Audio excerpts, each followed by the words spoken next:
a much nicer way to start, don't you think? We're just getting started this morning on the Thomas Hunt Show, working on copy and pasting that link. That's right. We do it all ourselves here at the Thomas Hunt Show. It's Sunday morning, 8:45 a.m., March 22nd, 2020. That's a lot of twos.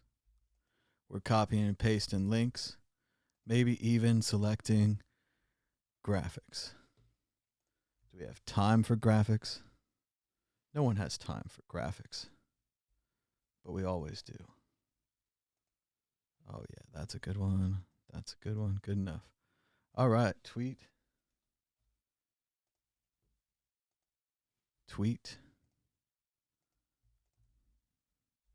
Paste. All right, it's all happening here. We are setting up the graphics, getting ready to go. Here we go. Where's the chat? Everyone's wondering. Oh, Yuvos survived.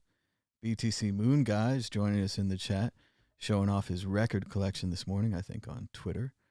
Got to shoot back a picture of my own record collection before too long.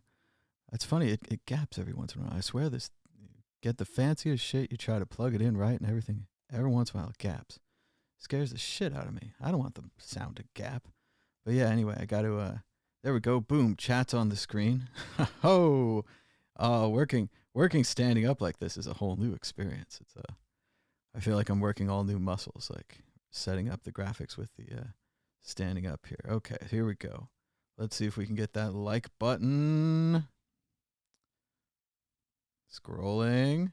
Oh, there it is. Captain Mittens. 4 likes already. 5 including myself. I like to like myself.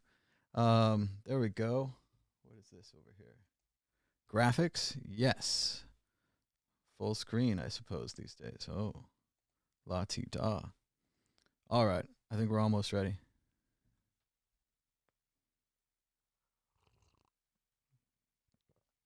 Cool Mandalorian cup, huh? It's not a Mandalorian. It's Boba Fett. Boba Fett? Where?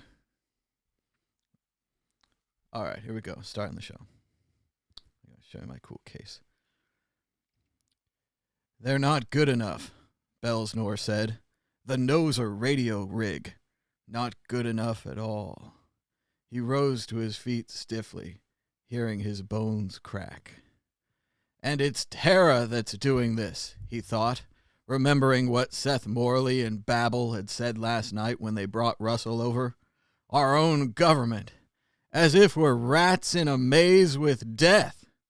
Rodents confined with the ultimate adversary to die one by one until none are left.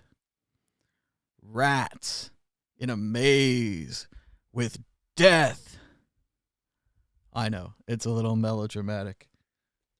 But it's Philip K. Dick, right? You gotta open the morning right with some dick, right? It's coming from the book called Maze of Death. Furthering my theory that the worst titles are the best Philip K. Dick books. Camera's still a little low. Let's try one more time.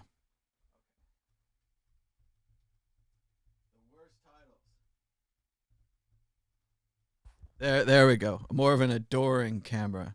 There it is. I feel more adored. Anyway, Philip K. Dick. It starts out, this guy's on a planet.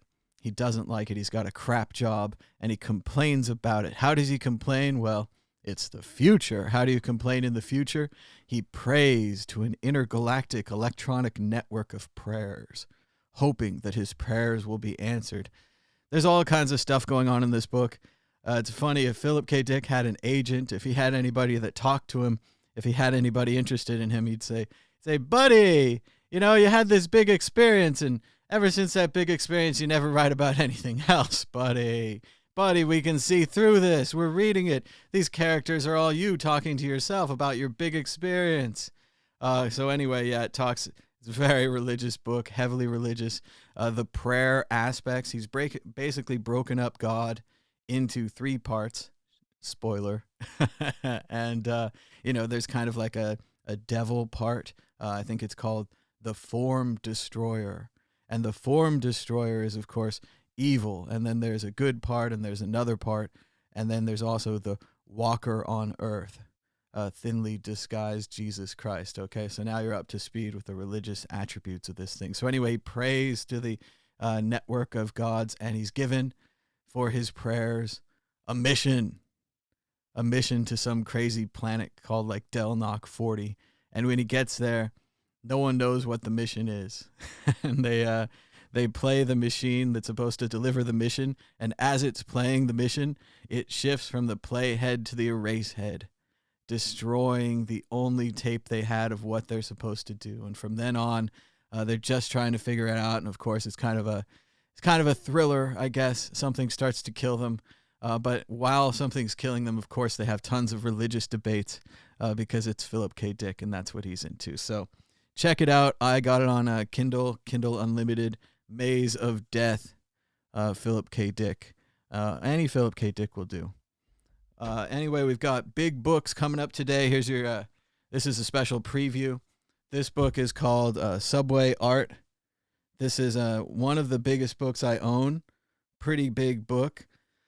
It's epic. I'm going to show you the inside later on my close-up book cam because it's Sunday, special day. And what's great about Subway Art, the book, not only its great size, but it's a compilation of 2 photographers who photographed New York City subway art during the 1980s.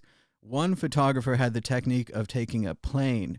He would take a picture of the entire train with multiple cameras while it was in the station. Then he combines those photos together. The other photographer would take pictures of subway art in the environment, out in the stations, out in, not in nature, but in New York City. And subway art, we'll talk more about that. If that's not the biggest book you've ever seen, I've also got this one. This is called M.C. Escher, The Graphic Work. And spoiler alert, is full of M.C. Escher.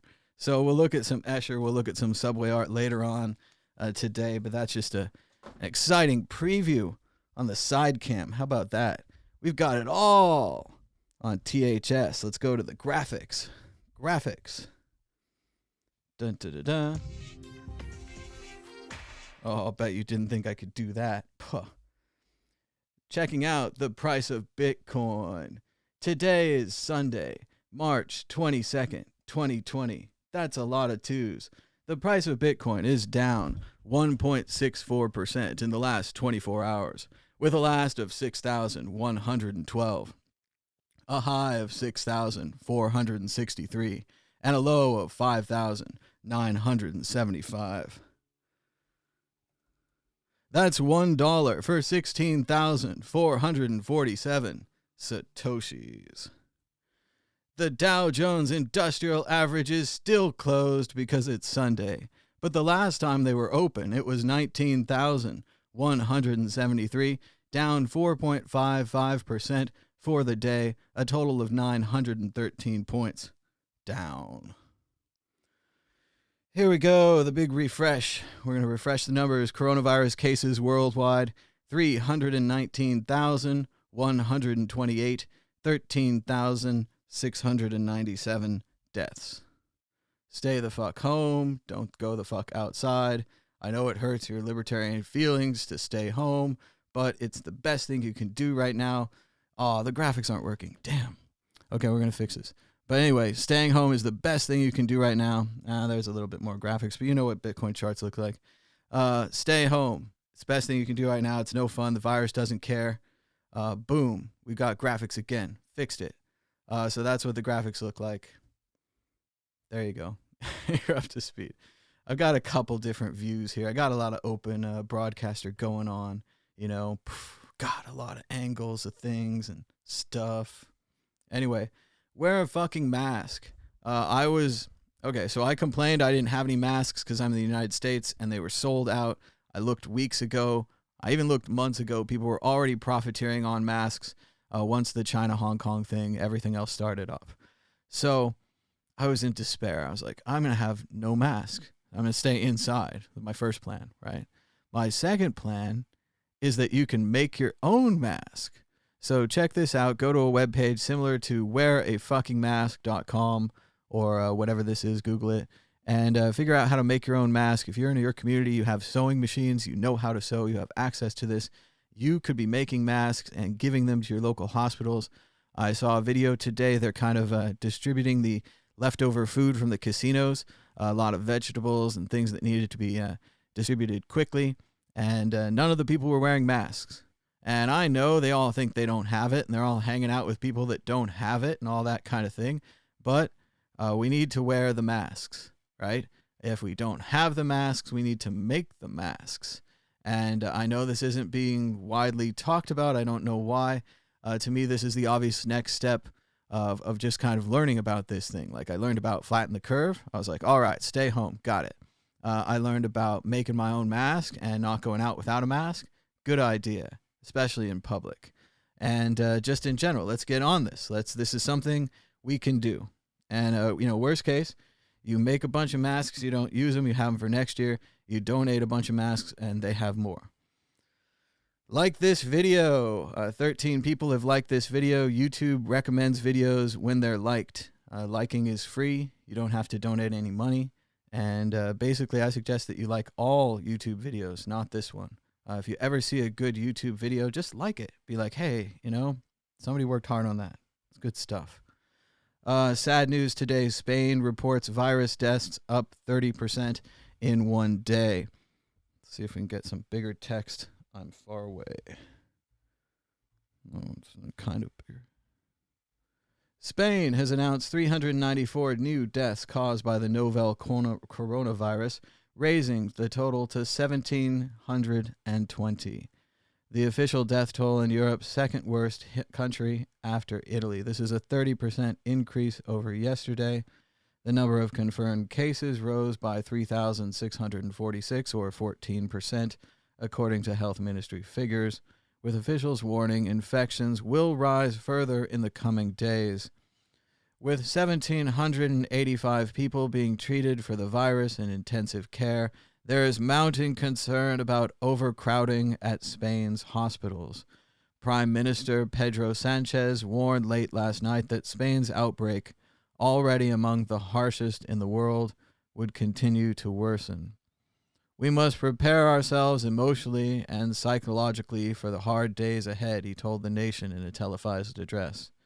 We have yet to receive the impact of the strongest, most damaging wave, which will test our material and moral capacities to the limit, as well as our spirit as a society, he added. Dozens of coronavirus patients were moved on Sunday to a makeshift field hospital set up at a Madrid conference center to be fitted with 5,500 hospital beds, which would make it the largest such facility in Europe. Soldiers helped move 200 patients just before midnight from area hospitals to the sprawling IFEMA conference center, where 1,300 hospital beds so far have been set up, the regional government of Madrid said in a statement. The field hospital will receive a total of 300 coronavirus patients this weekend, the director of the facility said in an interview with the newspaper El Mundo. They are arriving in waves, he said. Sounds like a Hemingway quote, right? Remember the one where Hemingway's in Spain? It's so good. And he's always talks in short sentences. He was working for the hospitals too there. He's working for the ambulances. So Spain has issued an order of lockdown for its 46 million residents, the entire country, who are only permitted to leave their homes for essential work, food shopping, medical reasons, or to walk the dog. So total lockdown for Spain. Coronavirus cases in the United States, we are refreshing. 27,151, 349 deaths. Checking out the active cases on a graph, we are continuing to go straight up, looking at 23,000, looking for the half. Yesterday, day before, 13,000. That's about a half. 12,000 would be a solid half. So I would say March 19th. Today is March 22nd. We seem to be doubling on average around every 2 days.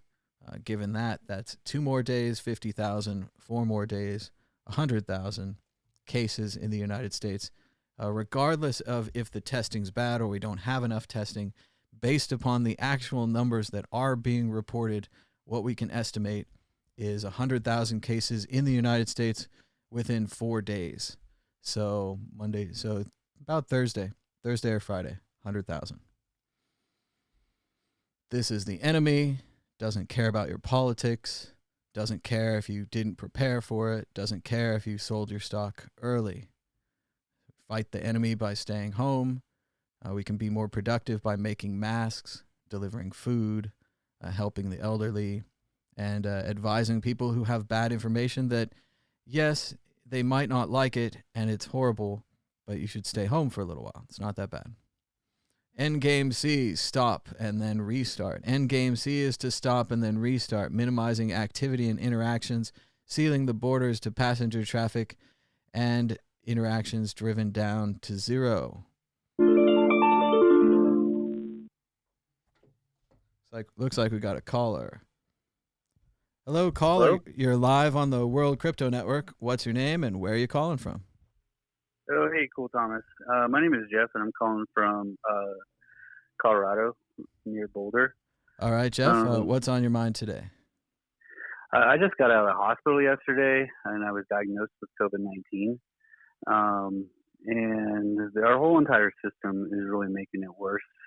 Just the whole experience of getting diagnosed was awful, and just kind of scary too, because when the worst symptoms came on, they hit me like a freight train. I got off my couch and went to the fridge, and by the time I got back to the fridge, I just suddenly had severe chills. It was just shaking terribly bad, and couldn't breathe. Like that was the worst part. I couldn't breathe. It was just, that was the scariest part. And while all this was going on, I genuinely thought I was going to die.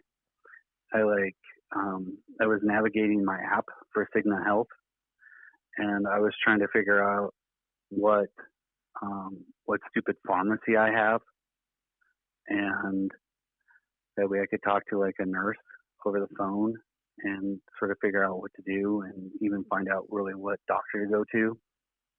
And so I think first of all, and then I finally went to the emergency room, and the way that they diagnosed me with COVID-19, which is what the diagnosis was not by testing me for COVID-19, because there are no tests available. Do not believe other people unless you are 60 years old, or unless you have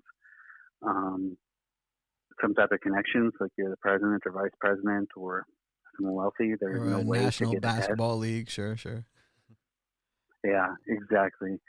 So instead of having a $15 test done, I probably had to pay $1,700 for an emergency room visit. They did the EKG, they took x-rays of my chest, they did blood work, and they did, excuse me,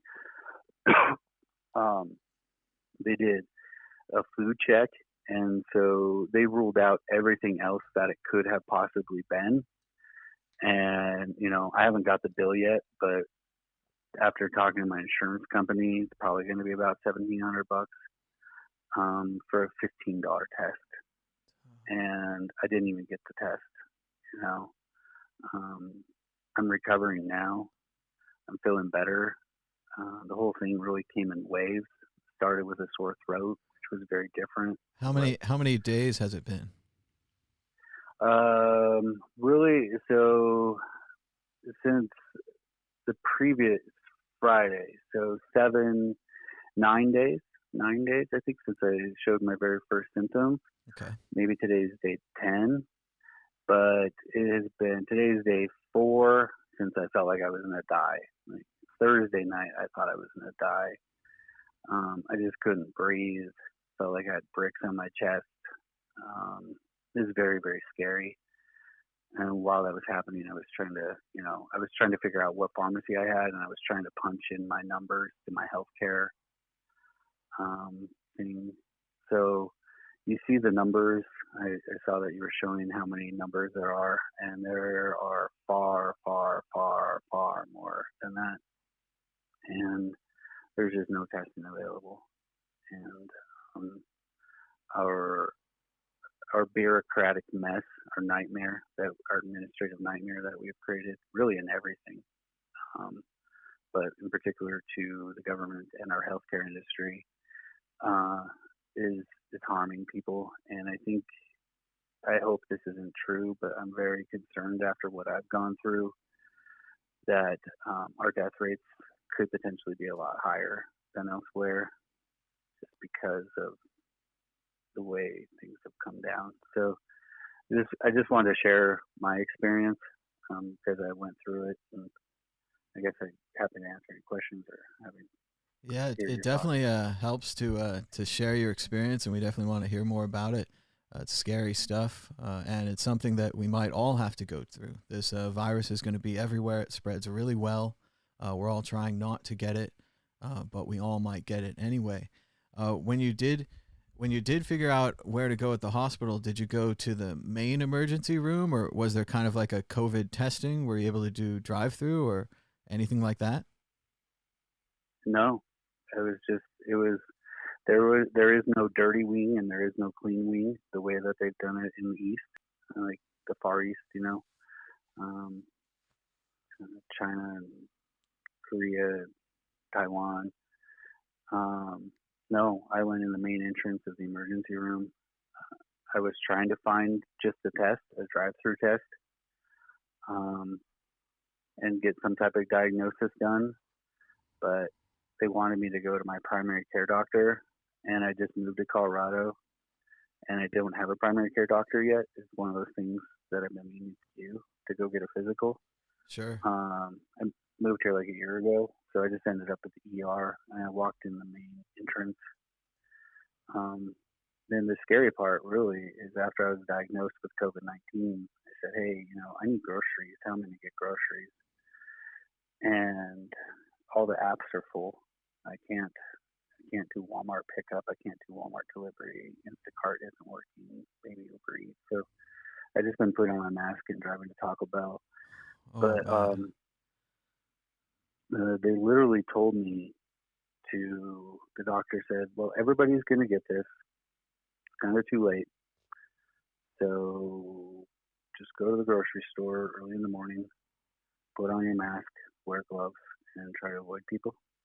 Wow. I'm not doing that. I'm self-isolating. I don't want to get anyone sick. And so I have my mask, and I need food. I'm going to go to drive-through. But anyway, I got another call coming in, but I just thought that I would share that with you. Well, hey, it's rough times. Thanks for sharing your story, and give us a call anytime. And I hope you feel better, man. Drink lots of water and just do what you can. Great. Thanks. Take care. Thanks Bye. so much, man. All right, we're getting started early with the phone calls today. If you'd like to call us, let me get the call screen. Somewhere around here, there's a call screen. But anyway, you can call us at, our numbers are 1-518-600-1949 or on Skype at World Crypto Network. As a caller was just saying, just share your experiences. Sounds, it's getting very real out there. Oh, I broke the like button. That's too bad. But anyway, what happened to the like button? I swear, I love Open Broadcaster, but I get to mess with the graphics every day. It's like a fun new thing. Anyway, serious, real story there from Jeff in Colorado, and something that might be happening to all of us soon, right? I mean, this virus is going to keep coming. The heavy feeling on the chest. There was a question in the chat about the kind of treatment that Jeff got. I didn't get to ask that. He said it had been 9 days and that he felt worse about 4 days ago, about Thursday. And by worse, yeah, he felt the full worse. So this thing is real. It's spreading. Stay home. Don't mess around, and stock up on food while you can, while you're healthy. I mean, what can we do? Yeah, I don't know. I mean, I hope Jeff has some friends there in Colorado who can help him out with his food situation. If not, we are so connected but so disconnected. People probably know people in this chat better than they do their neighbors. And right now certainly isn't a time to meet the neighbors. But you got to do what you got to do if you got to break through. And I also feel what he's saying about the doctor and the healthcare bureaucracy. And the worst part of it is, I don't know. I mean, people, I don't generalize and speak for Jeff here, but like, I know myself, I don't like to be sick, and I pretend not to be sick, and I don't go to the doctor till the last minute, that kind of thing, right? I don't know if you guys are into that. So definitely like not having the phone number, not knowing the doctor, having not seen them in a while, and then of course sometimes not paying the premium or whatever on time.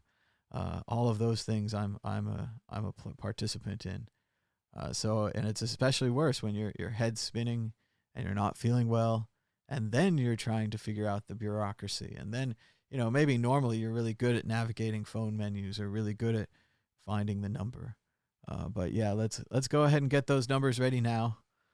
Sadly, all we can do is try to, learn from others' examples and improve ourselves. So figure out your hospital situation now, figure out where you're going to go. We knew about this thing since January. You think that they could have set up the drive-through stations and the separation of people. You think they could have had a better plan for Jeff to get food so he wouldn't have to eat Taco Bell every day, which is a real nightmare in itself, which we could really talk about. And I hate to mention it, but obviously feeds into our ironic theory about Demolition Man. In the future, all restaurants are Taco Bell.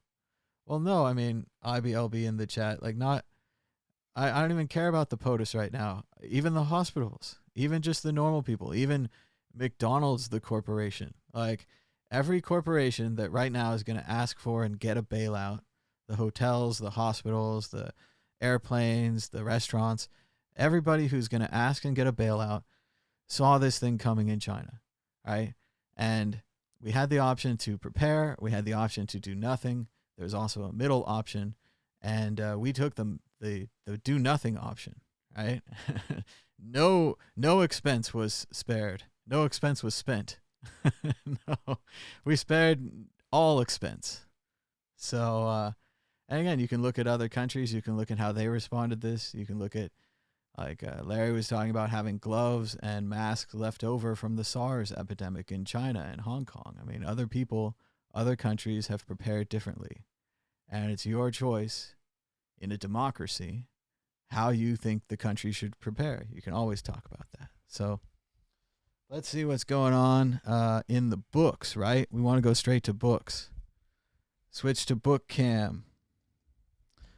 No more sad things. Well, I mean, sad things if you guys want, but let's go to book cam for just a minute here. High above the world.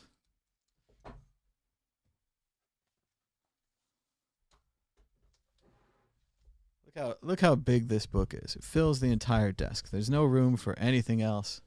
All there is giant book. And, well, if you pan up, there's like a monitor that says coronavirus on it. So that's not good. So much for everything being nice. But, yeah, we're checking it out. Let's look at some Escher. I can't really get the microphone this far over. So, oh, well, so much for book cam. It's a silent show.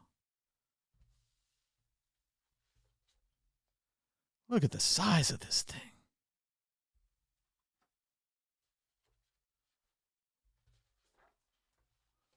Ooh, that's a nice one. I don't know if you guys can see it that well, but top hats and women's faces. We have a little bit of glare and reflection from the lights. Look, if we go hovering book cam, that's pretty neat. Little Mad Bitcoinsy top hat.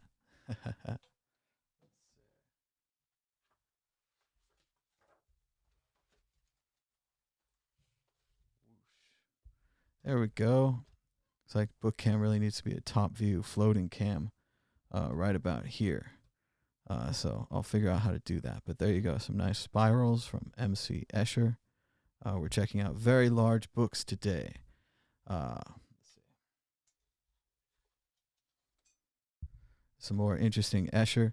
The nice thing about, well, it's just just not quite right. Let's see. There's a lot of angles here. Sorry about book cam. This is like a book cam in test. We're going to work on better book cams into the future here. But the nice thing about buying a book of Escher or something like that is you get to see the non-popular ones. You get to see some of the ones that maybe aren't in postcards and magazines. Speaking of postcards and magazines, there's one of the most popular Eschers ever. You can even see, oh, come on, camera, focus. Okay, so there it is something. But you can even see a version of this on my Twitter account. Someone's made a Satoshi Nakamoto version with Dorian Satoshi, and they're wearing a Mad Bitcoins hat. So have that on my Twitter. Very cool stuff.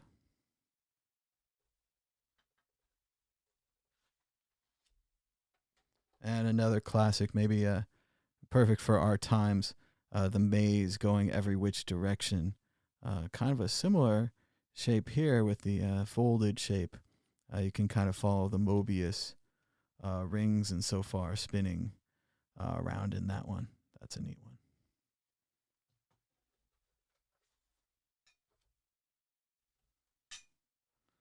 And just one more interesting one with some words. Kind of reminds me of Jung and his Red Book. Some kind of strange rolling caterpillar type figure with human feet rolling through the text. I don't know what it's about. But there you go. There's a little Escher for you. On today's Big Book Cam. If the Escher book wasn't big enough. Subway art.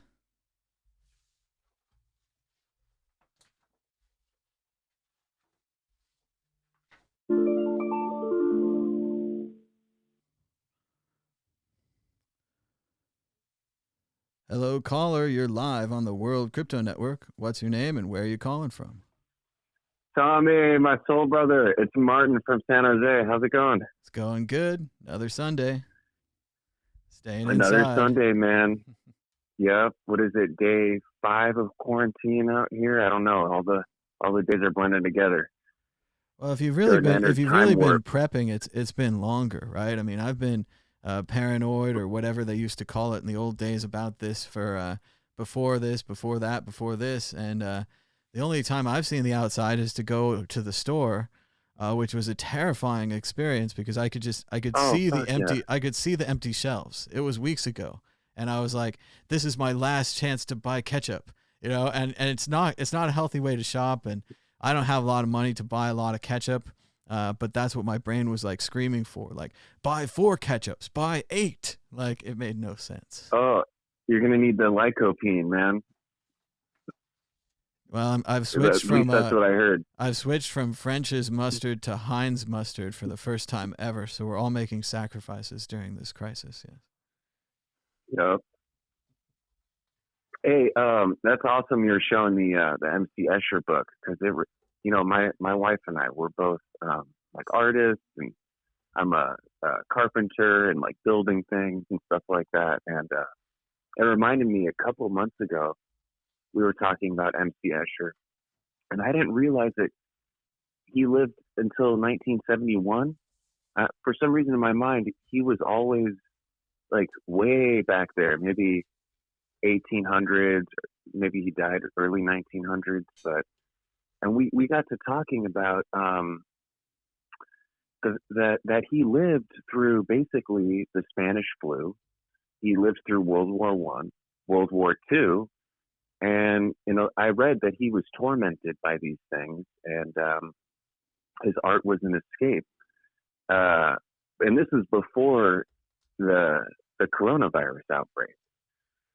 And it just reminded me of that conversation that we had that, there's a lot of people that live through all that shit, and, we likely will too. And we just got to take all the precautions and yeah, so it was a nice little synchronicity. I also think it's good to note how it will affect us. Escher, if you imagine, I mean, we have all these detailed geometric drawings, all this perfection. this is a guy spending a lot of time inside. If all those bad Right. things are happening outside, this is not an adventurous spirit here. This is a let's stay home and make these perfect universes that we can escape into. A lot of these things, I know Jung drew these big pictures of World War I before it happened, and he was already freaked about, the amount of dead and so forth. You could psychically feel it. And in the same way right now, Wow. this 30% up in Spain, hearing, excuse me, hearing Jeff's personal story this morning, I mean, it's getting more and more real. And we can joke about it with the toilet paper, which is the last official joke. Everyone can laugh. Ah, toilet paper. Ha, ha, ha.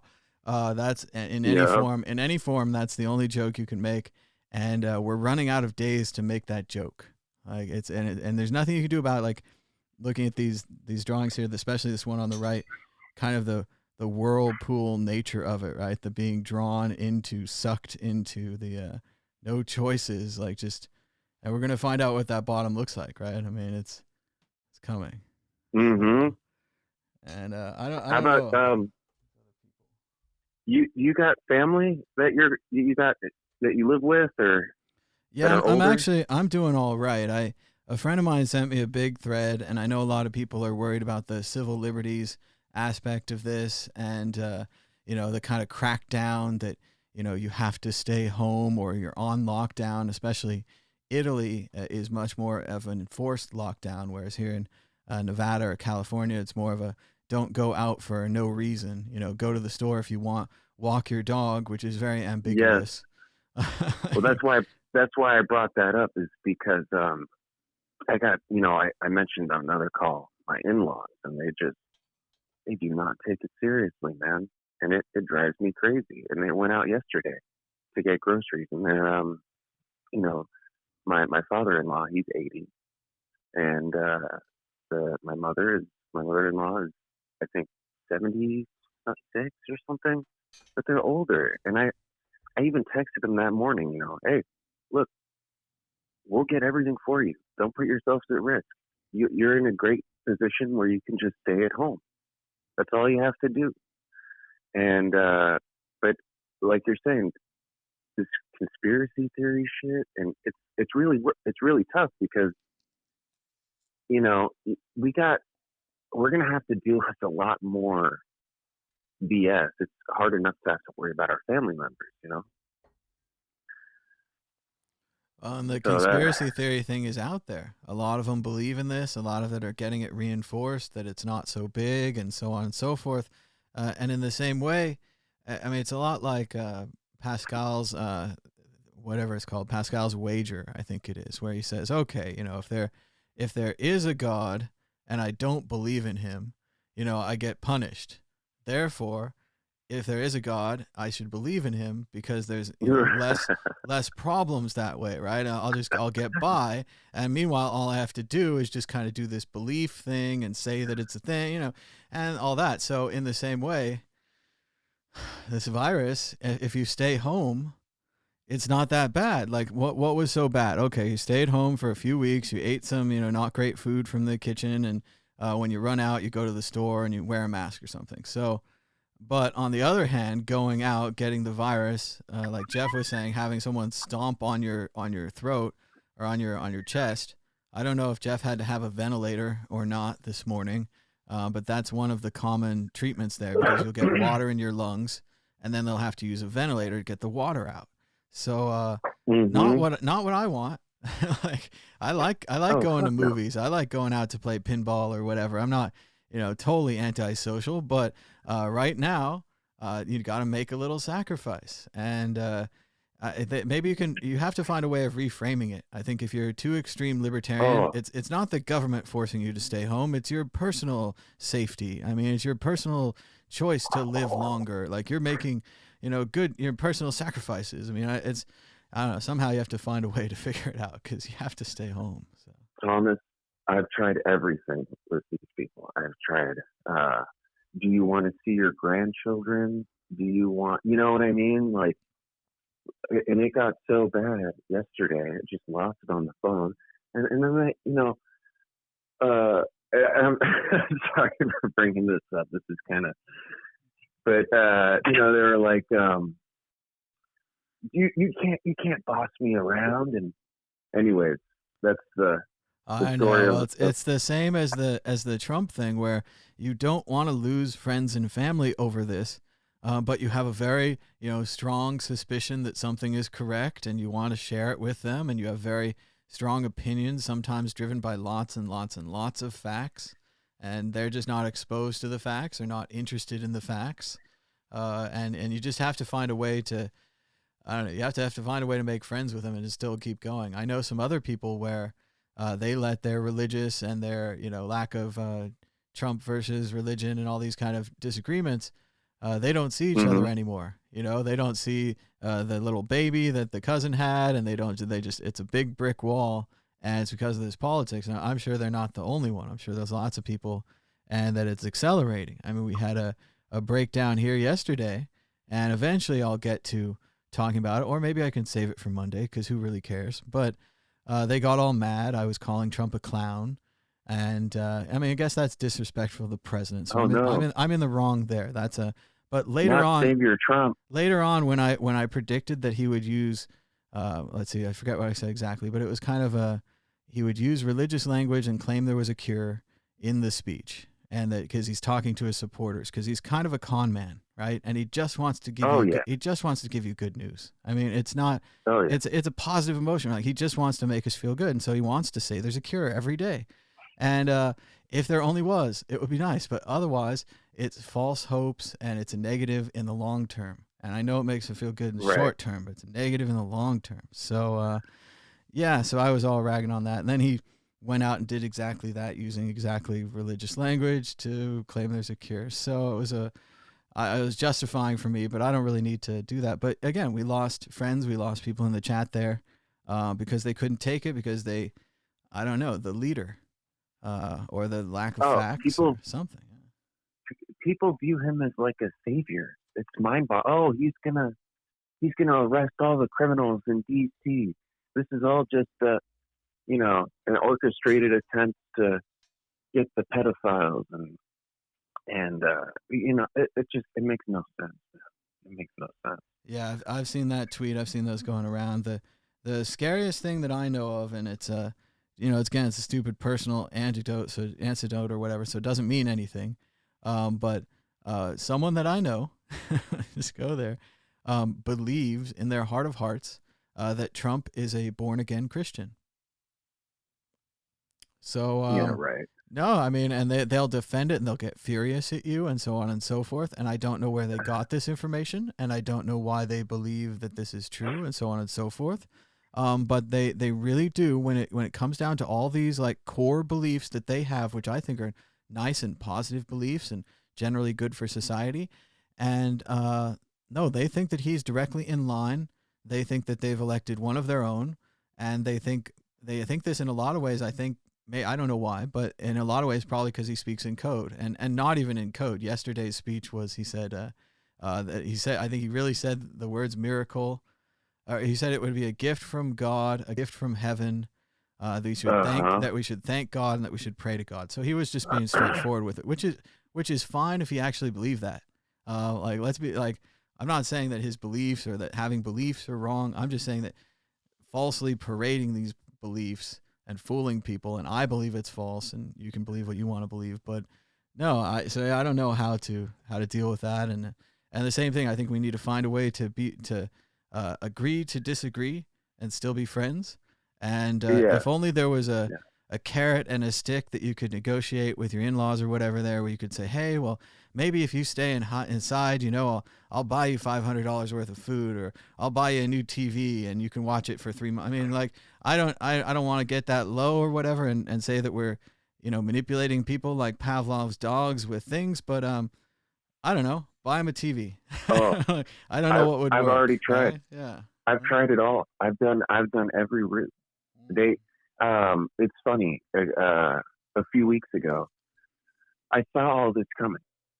It doesn't take someone with a lot of IQ points to see where this was headed.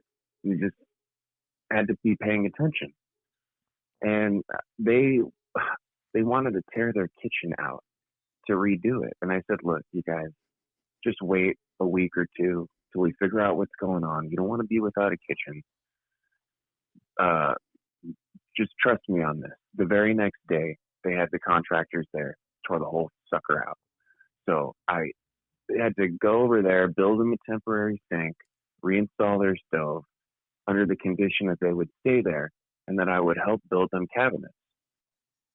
But they didn't listen, because they know best, and they had, they had their own business, and they're very on the go people, and blah blah blah, and this could never happen to me, and then you hear the comment, oh well, if I die, I die.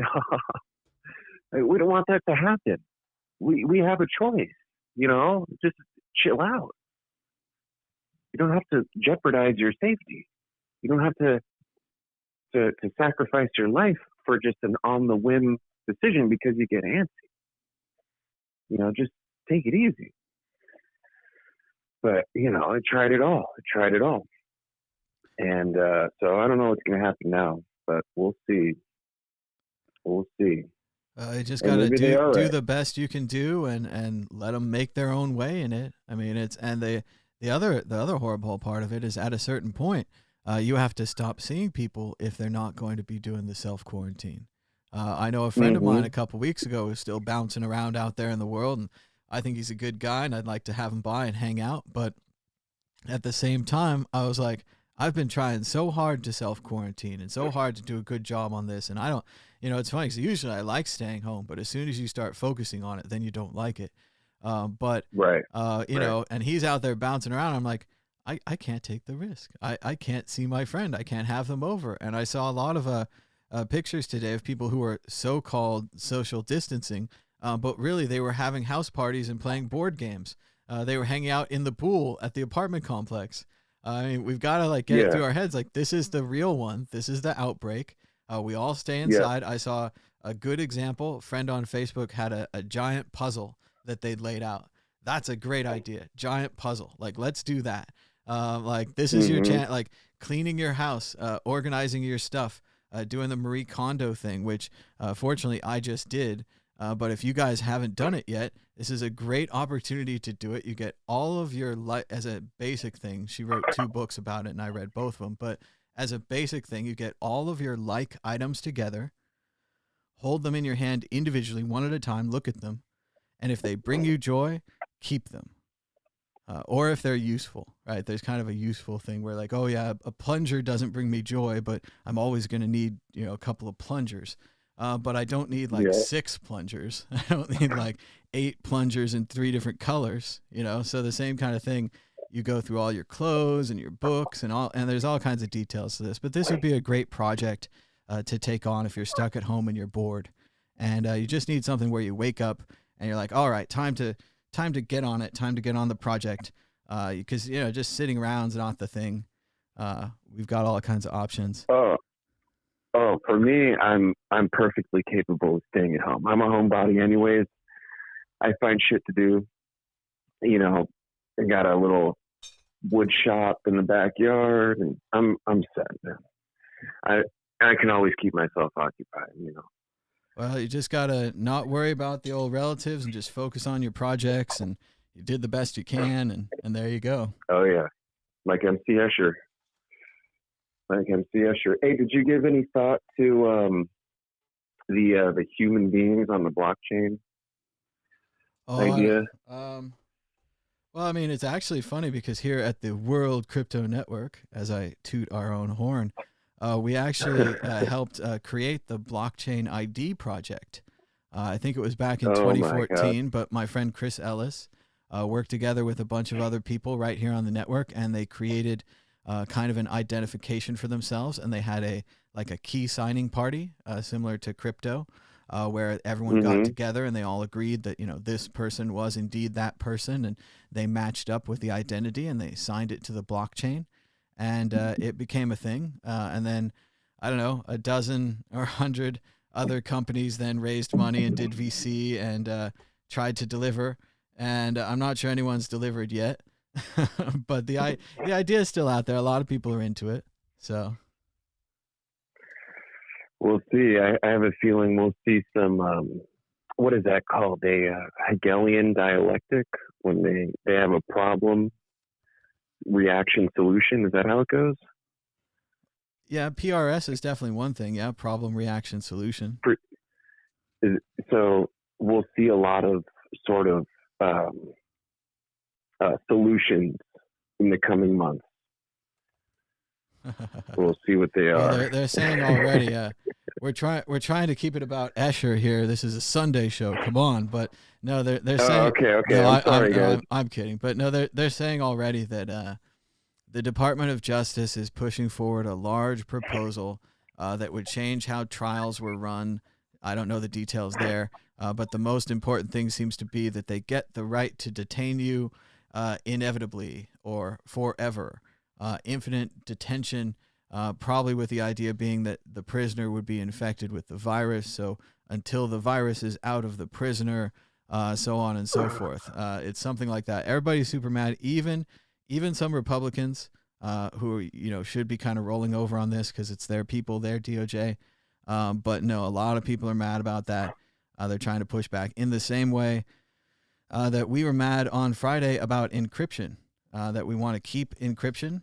Having a voluntary app or having some kind of location tracking app for people who are infected, sadly might be necessary or effective at some point, and we'll have to have big debates on that and where the data goes and all that kind of thing. That would be a larger issue, but at a core issue, no, I'm not giving up encryption. So no, hell no. Yeah. Oh, well, shoot. Well, thanks, Thomas. I appreciate the shows, and I like that I can call in and shoot some ideas around, and because otherwise I drive my wife crazy with this stuff. She can't take it anymore. And I honestly got to the point yesterday. I was like, oh my God, when is this going to go away? This is just. No, this goes on forever, and that's why it's good that we've all taken to the internet in our own little communities and our own little subcultures to talk about this and to deal with it. Because just like with Amen. Bitcoin, the big thing someone told me about Bitcoin once, they were like, I tired out my family and friends. Like, they don't want to hear about it anymore. So they sent me here to the internet to talk to you. And I think I gave them a show or something. I was like, okay, you got a show, like, talk about Bitcoin. So there you go. Cool. All right, man. Have a good Sunday. Thanks so much, Marty. Give us a call anytime. And you can call us now at 1-518-600-1949 or on Skype at World Crypto Network. Ask any question. Saying in the chat, is anyone set up to leave your Bitcoin to someone if you die? That would be a great idea. I know Pamela Morgan wrote a great book about that, about inheritance. And at a very basic level, in a 30-second non-legal advice, I would say if you write down on a piece of paper, like a letter, what you want to be done with your stuff, where your stuff generally is, what your passwords and such are, if you want, or you can make some kind of a multi-letter system to your own complexity. But in general, if you make such a letter, sign it and date it, it's almost as good as a will. It's a good start towards a will. So it'd be better to have a letter explaining your crypto to your loved ones than not having a letter and it's lost forever, or not having a letter and it's legally questionable and someone that you don't want takes your inheritance and so on and so forth. Or maybe it just goes to your tech guy. Maybe the guy who takes your computer out to the trash ends up with your Bitcoin. So better to have a plan. It's nice to believe we'll all live forever, but it's sadly not true. As I mentioned right here, the World Crypto Network is featured in this book, Blockchain. Cool. It's an O'Reilly book, and it's the blockchain ID that Mr. Chris Ellis created.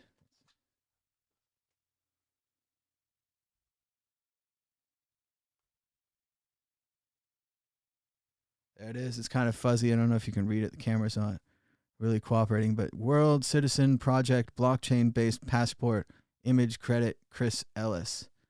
So we created these right here on the air on the World Crypto Network. Now it's in a book on page 49 in the blockchain government section. So pretty cool. Blockchain, the book. World Crypto Network. All right. I think we're also thanked in Jimmy Song's book, but I don't have a copy of it here. It would be cool to get a copy of Jimmy Song's. I think it's called like Programming Blockchain. Boy, you can't get any focus today at all. All right, Book Cam, you're over. You're out of here. Book Cam. But yeah, so that like Chaotic Crypto saying, was it like a passport on steroids? Basically like that. It was a passport that didn't require a government to be verified. You just verified it in the blockchain, stored the information. I don't know, it's been a long time ago. Stored the information in there somehow. I don't know if they put it in the blockchain or if it was a link to someone else, the way that Factum does it or used to do it. I don't know anymore. But yeah, just a way to identify people. I met a guy once. He was living in the Netherlands, and he was forced out of Syria. He had nothing at all, no identification, no college degree, nothing. He couldn't prove he was a programmer. And he was very interested in this idea of blockchain ID, and he was working on it at The Hague to do some official stuff and try to help people, especially the displaced people who don't have any ID anymore. And we all might be displaced someday. I have no idea what's going to happen in the future. So maybe it would be great to store blockchain, store database things. Sorry, to store degrees and passports and other information on the blockchain. At least you could have some access to it later. It doesn't mean that some, totalitarian government's going to start accepting it or think that it's valid or something. But if you have a good government, they'll accept it. I don't know what happened to Bookcam. Lost its focus today. But let's go back to graphics. All right, what's going on in the chat? Any questions in the chat?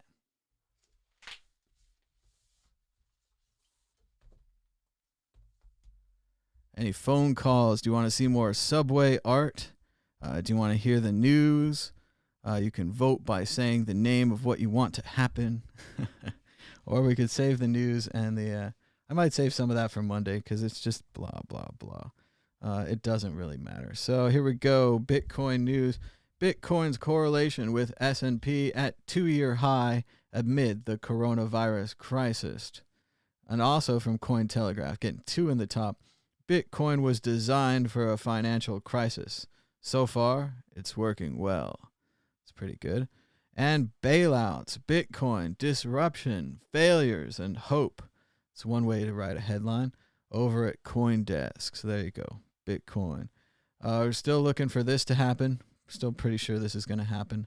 But again, what else can you do? You got to help people get the money. You got to help people eat. You got to help them pay for the mortgages and so forth. Like, no one's going to be able to pay for anything. So they're going to have to print it. I wasn't going to talk that much about politics, but there is this great tweet from Andy Slavitt. Andy writes, if that doesn't convince you, look at 2 neighboring states with similar demographics. This is what decisive wartime generals do.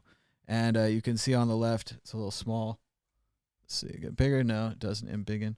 If we zoom in on not the Twitter, maybe we can embiggen. So this is Kentucky versus Tennessee.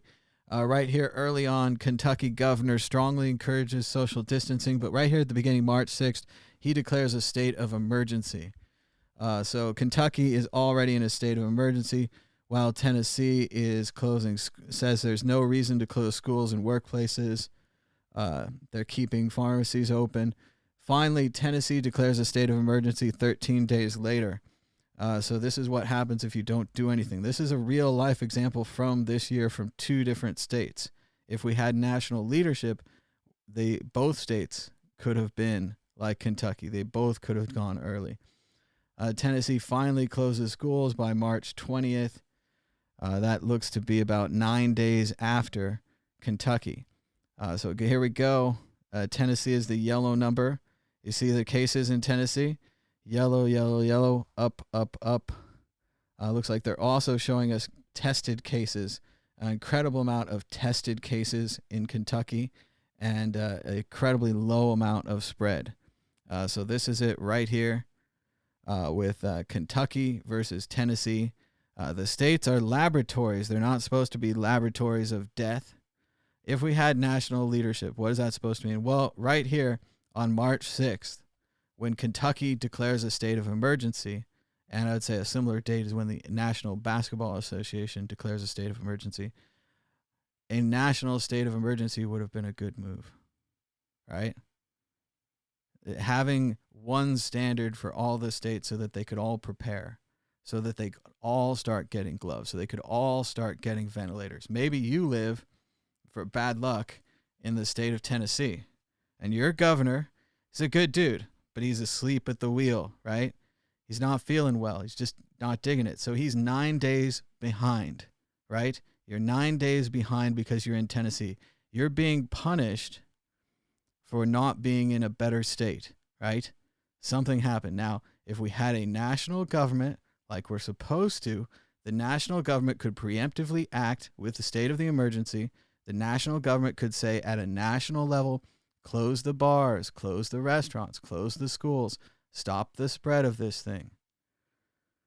That's what they could have said, but they didn't, right? So instead, the states are a laboratory for democracy. Usually, it's a good laboratory, like we're both writing laws to improve things, or we're both increasing regulation or decreasing regulation, whatever you want to be good. Usually, it's a laboratory of democracy, but right now, it's a laboratory of death, where Tennessee was 9 days late. Tennessee declares its state of emergency 6 days later than Kentucky because of a lack of national leadership. I don't know, like, what you guys don't understand. Like, having a national standard makes it easier. Let's say that you're in a state like Nevada, where all of your money comes from hospitality, restaurants, and casinos, and you have to close those restaurants and casinos to keep people home, to keep them from spreading the virus.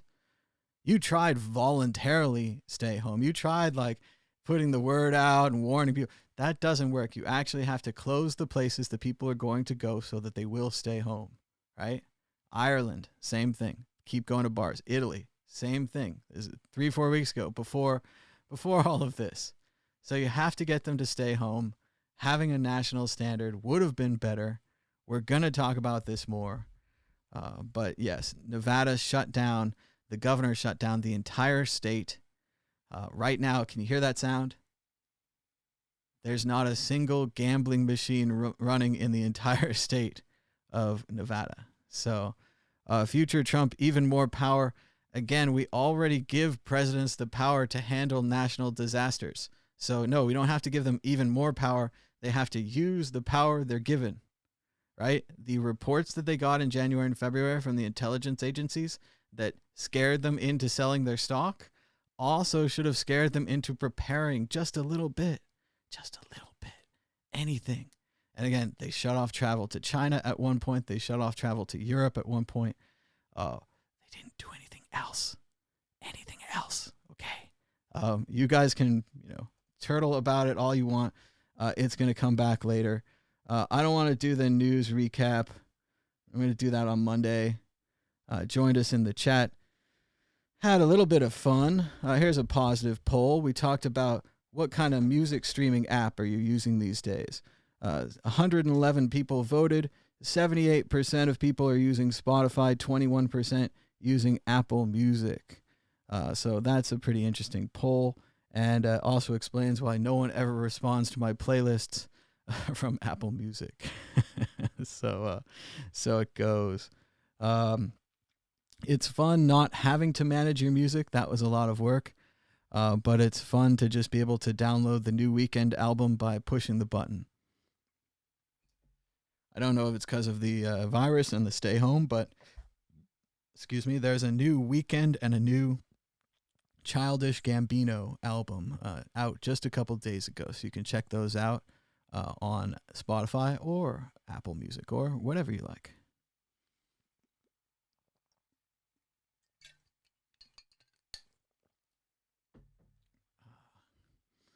And it just automatically downloads. It's pretty cool.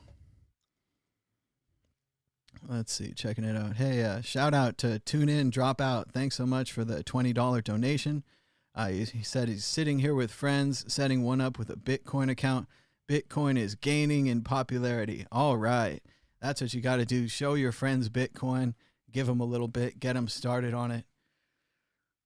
I don't know what to what to say now with the price and the up and the down and everything. But looking back to when Bitcoin was $100 and I was trying to drag my friends into it, I don't know what more I could have done, but I wish I'd done more, right? I wish I'd had special friends and family meetings where I told them how important Bitcoin was and so on and so forth. And the funny thing is, even right now at, I don't know, 5,000, 6,000, whatever we're at, 6,075, we might be saying that in the future as well. Like, damn, that kid said at 100, but then at 5,000 was still a pretty good deal.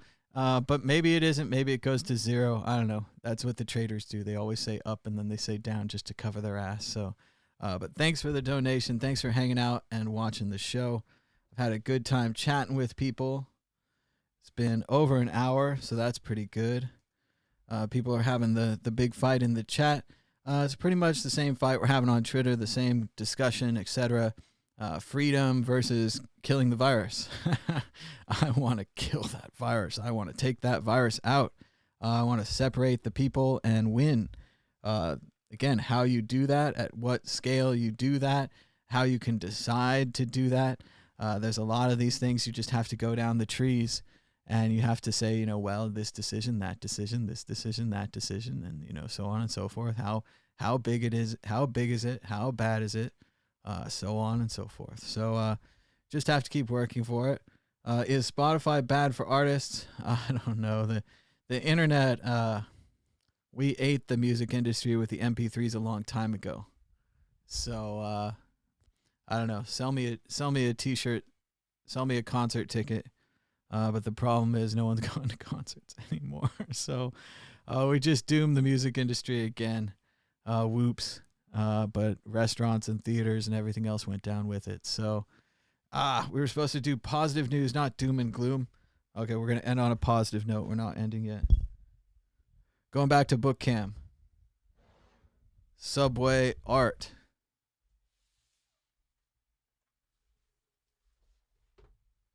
So there you go, New York City. This is a subway train in its actual environment, so it's that photographer. As you can see, most of the train's been painted with these artists, and they're graffiti taggers, but they're also artists, so it is a complex issue. But their goal with this art was to get on these trains because these trains went all city. If you got on the right train, it could go to all 5 boroughs, meaning that people would see your art, whether it's art like this, a face and some pictures, or whether it's just a tag of your name. They would see your art across all 5 boroughs. This is before the internet. This is kind of like tweeting, right? Let's look at some more subway art. This is an example of the other photographer featured in this book. This photographer uses multiple cameras at the station set up in advance to capture the entire train. I don't know how he does this, if they're on poles or something, how he gets the people out of there, but later on he would combine the images, likely before Photoshop, likely maybe some kind of photographic process or something to create these plates, these entire train. And as you can see, some would say this is horrible vandalism, destroying the city. Others would say these are artists using the entire canvas, including the windows. Let's look at some more subway art. There's a big one, also interesting because you can see the people in between there on the train. So a mixture of 80s, 70s clothing and some interesting art.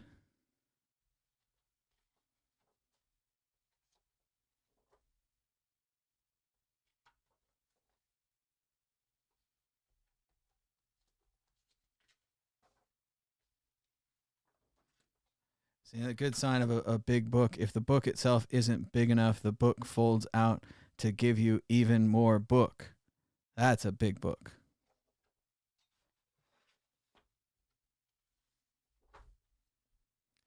There you can see kind of a combination of the two techniques. This is probably our thesis and a good image to end on.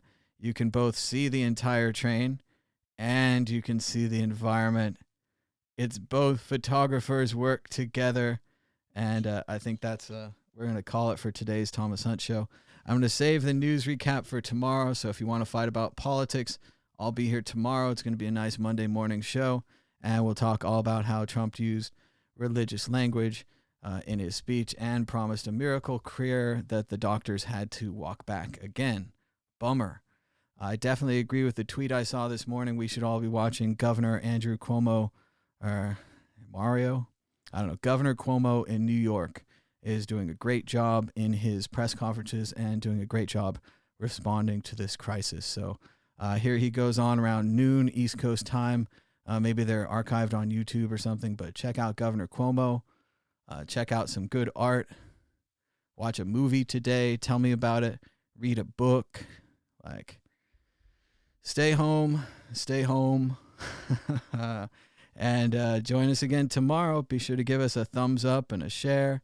And we're going to do this again. Subscribe down below. Hit the bell for notifications. I'm on Twitter at MadBitcoins. You can follow World Crypto Network at World Crypto Net. And until next time, bye-bye.